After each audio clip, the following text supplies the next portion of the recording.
복음의 제사장이라는 제목으로 말씀을 묵상하려고 합니다. 자, 먼저 그리스도의 정체성은 바로 이 복음의 제사장이다라고 바울 사도가 말씀을 하고 있습니다. 14절에 보면 이렇게 얘기하죠. 너희가 스스로 선함이 가득하고 모든 지식이 차서 능히 서로 권하는 자임을 나도 확신하노라. 이 편지를 받는 로마 교회 성도들이 충분히 그리스도 안에서 성숙한 자들이다. 피차 서로 공동체 안에서 말씀으로 권면할 수 있는 자들임을 전제합니다. 자, 그럼에도 불구하고 복음의 말씀을 로마서를 바울 사도가 전하고 있죠. 편지로 15절에 그러나 내가 너희로 다시 생각나게 하려고 이렇게 이야기를 합니다. 그 이유는 무엇이냐면 16절에 이 은혜는 바울 사도에게 주신 하나님의 은혜가 어떤 목적을 가지고 있는지를 얘기합니다. 이 은혜는 곧 나로 이방인을 위하여 그리스도 예수의 일꾼이 되어 하나님의 복음의 제사장 직분을 하게 하사, 이렇게 말씀을 하고 있습니다. 복음의 제사장, 바울 사도는 유대인으로서 이방인을 위한 복음의 제사장 역할을 감당한다고 이야기를 했는데, 자, 우리 자신도 마찬가지입니다. 예수 그리스도의 일꾼, 하나님 나라의 일꾼으로 부름받은 사람들은 누구나 이런 정체성을 가져야 합니다. 복음의 제사장이죠. 하나님의 은혜는 나에게 임할 뿐만 아니라 또 나를 통하여 예수님을 알지 못하는 사람에게 전파되어야 합니다. 흘러가야 합니다. 그리스도의 복음을 알지 못하는 사람들을 우리는 그리스도께로 이끌어야 합니다. 그래서 뭐라고 이야기합니까? 16절 끝에 보면 이방인을 제물로 드리는 것이라고 이야기를 합니다. 이방인을 제물로 드리는 것. 바울 사도 입장에서는 유대인이니까 이방인들이 다 복음을 듣지 않아서 이방인이 제물로 드리는 것이라고 했지만, 이 이방인은 사실은 오늘날은 예수를 모르는 모든 사람들이 다 해당이 됩니다. 복음을 전하는 목표는 복음을 전함받는 그 사람이 하나님께 제물로 드려지는 것입니다. 그 제물이라는 것은 무엇입니까? 자신을 위해서 사는 삶이 아니라 하나님을 위해 드려지는 삶입니다. 하나님을 위해 드려지는 삶. 그래서 그리스도를 위하여, 하나님 나라를 위하여서 사는 자가 되도록 그렇게 하는 것을 목표로 삼아야 합니다. 이것이 바로 진정한 회심입니다. 많은 경우에 그냥 교회만 나오면 구원이 끝난 것으로 그렇게 생각하고 안심하는 경우가 참 많습니다. 예를 들면 믿지 않는 배우자, 믿지 않는 가족, 그런 경우에 그냥 남편이 또는 아내가 교회 나올 수 있도록 해주십시오 라고 교회 나오면 그냥 기뻐합니다. 만족합니다. 그것은 1차적인 목표일 수 있지만 절대 최종적인 목표가 될 수 없습니다. 제물이 되어야 됩니다. 이방인을 제물로 드리는 것, 이것이 목표가 되어야 합니다. 내 삶의 주인은 그리스도이며 나는 그리스도를 위하여 하나님의 영광을 위하여 산다는 분명한 고백과 삶이 있어야 합니다. 그 사람, 내가 복음을 전해서 주님 앞으로 나온 그 사람이 나의 삶을 이제 하나님 나라를 위해서 또 그리스도를 위해서 내 삶을 살아가는 것입니다. 이런 고백이 있어야 진정한 회심이라고 할 수 있습니다. 성경은 두 단계의 삶을 이야기하지 않습니다. 처음에는 구원받는 삶, 그 다음에는 주님을 위해 헌신하는 삶, 이렇게 구분이 될 수가 없습니다. 그러기 위해서는 먼저 복음 전하는 자가 자신의 정체성을 분명히 해야 합니다. 자, 적용으로 나 자신에게 한번 질문을 던져보겠습니다. 나는 나의 정체성을 무엇이라고 생각하고 있습니까? 하나님이 내게 주신 은혜를 베풀어 주신 이유는 하나님의 은혜를 모르는 사람에게 그 은혜를 전파하라고 부르신 것임을 나는 알고 있습니까? 네. 자, 그러면 이 복음의 제사장으로서 살아가는 삶의 능력의 원동력은 무엇일까요? 그리고 태도는 어떠한 태도를 가져야 할까요? 자, 이것이 17절부터 21절에 말씀하고 있는 것입니다. 자, 먼저 복음의 제사장으로 살아갈 수 있는 능력이 어디서부터 주어지는가? 자, 이게 17절부터 19절에 말하는데요. 한마디로 얘기하면 자신의 삶의 노력으로만 이루어지지 않는다라는 것입니다. 인간의 노력으로만 가능하지 않고 성령의 능력이 필요하다라고 하는 것입니다. 17절에 보면 바울 사도는 내가 자랑하는 것이 있거니와 이렇게 이야기합니다. 내가 자랑하는 것이 있거니와.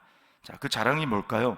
내가 이루었다, 내가 이렇게 대단한 삶을 살았다라고 하는 게 아닙니다. 18절을 보면 그 자랑은 그리스도께서 나를 통하여 역사하신 것이다, 이렇게 이야기를 합니다. 자랑은 바로 나를 통해 하나님이 하셨습니다, 나를 통해 그리스도께서 하셨습니다 라고 하는 이 의식을 가지고 있는 것이죠. 좀 더 자세히는 18절에 보면 표적과 기사의 능력으로, 성령의 능력으로 이루어졌으며 이렇게 말씀을 합니다. 이것이 바로 복음의 제사장으로 살아가는 사람이 가져야 될 이 능력의 원천입니다. 성령의 능력은 내 안에 복음과 그리스도를 생생하게 하시는 것입니다. 튜브로 치면 바람이 다 빠져 있어서 땅바닥에 이렇게 눌러 붙어 있는 그런 튜브, 그것은 물에 뜰 수 없겠죠. 그러나 거기에 바람이 빵빵하게 들어가면 그 튜브는 이제 입체적이 되어서 물 위에 뜰 수 있습니다. 사람을 살릴 수 있습니다. 우리에게는 과거에 분명히 예수님을 영접할 때 내가 구원받는 과거의 어떤 시점이 있었을 것입니다. 그러나 그 과거의 어떤 시점에 일어난 구원으로 만족하고 내가 예수님을 받아들였으니까 그 과거에 이른 현재에도 계속될 것이다. 물론 하나님의 구원은 그렇게 한번 부르시면 후회가 없으시기 때문에 이루어질 수 있겠습니다만, 그러나 중요한 건 무엇입니까?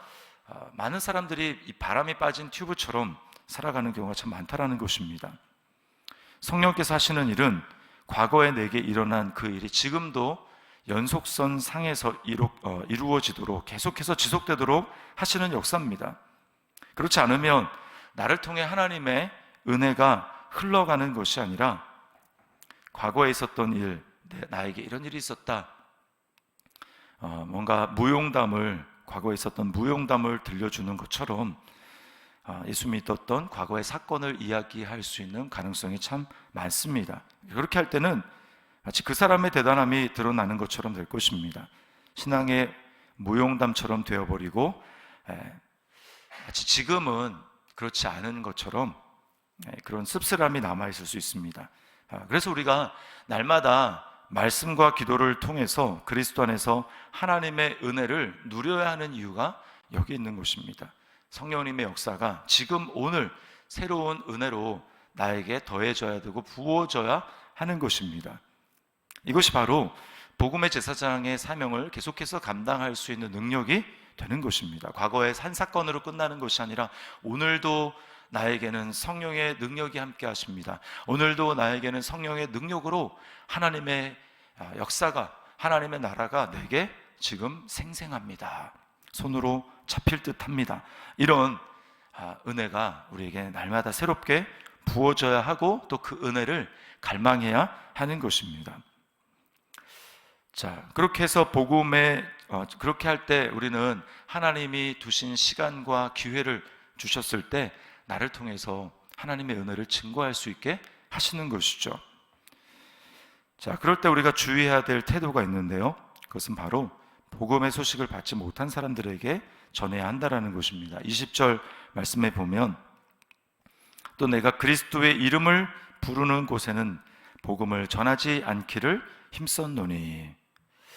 자, 오늘날 우리가 좀 생각해 볼 것, 적용해 볼 것은, 오늘날은 복음을 전하는데 자칫하면 그리스도의 이름보다 교회의 이름이 전해지는 경우가 자칫하면 더 많을 수 있다라고 하는 안타까움이 있습니다.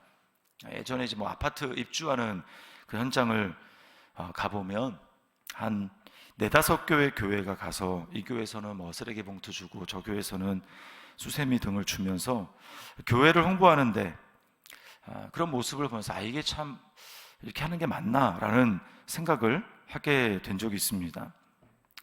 정말 복음을 전하려면 믿지 않는 사람들을 대상으로 해야 되는데 그렇게 하는 초점은 그렇게 한다고 믿지 않는 사람들이 교회에 오겠습니까? 아니죠. 어떤 초점이 있는 것입니까?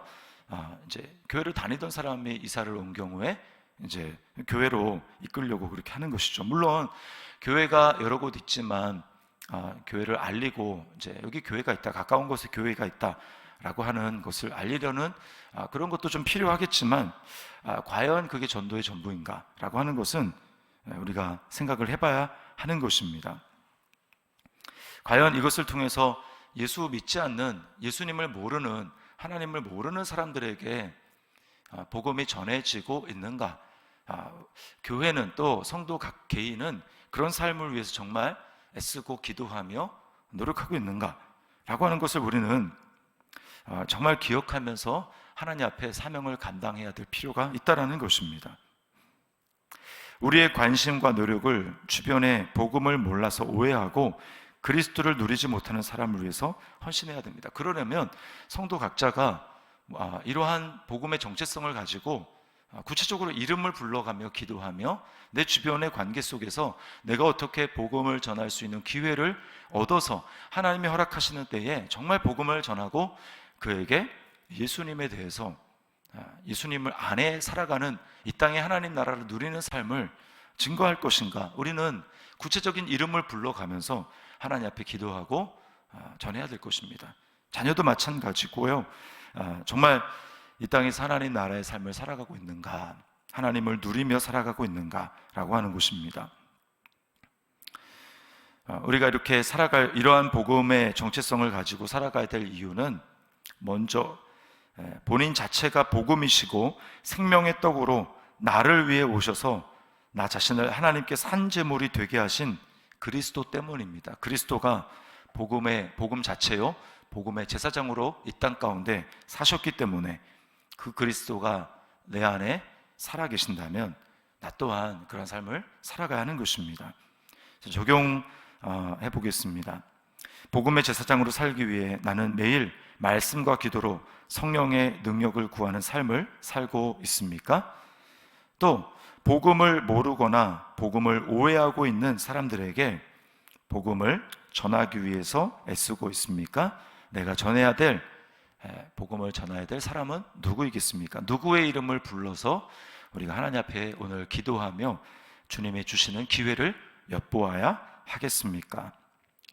오늘 복음의 제사장으로 우리를 부르시고 나에게 은혜를 주신 그 하나님의 은혜를 기억하면서 오늘 하루를 복음의 제사장의 정체성을 가지고 살아가는, 그래서 내 삶이 하나님 앞에 제물이 되는 그런 한 날이 될 수 있기를 주님의 이름으로 축원합니다.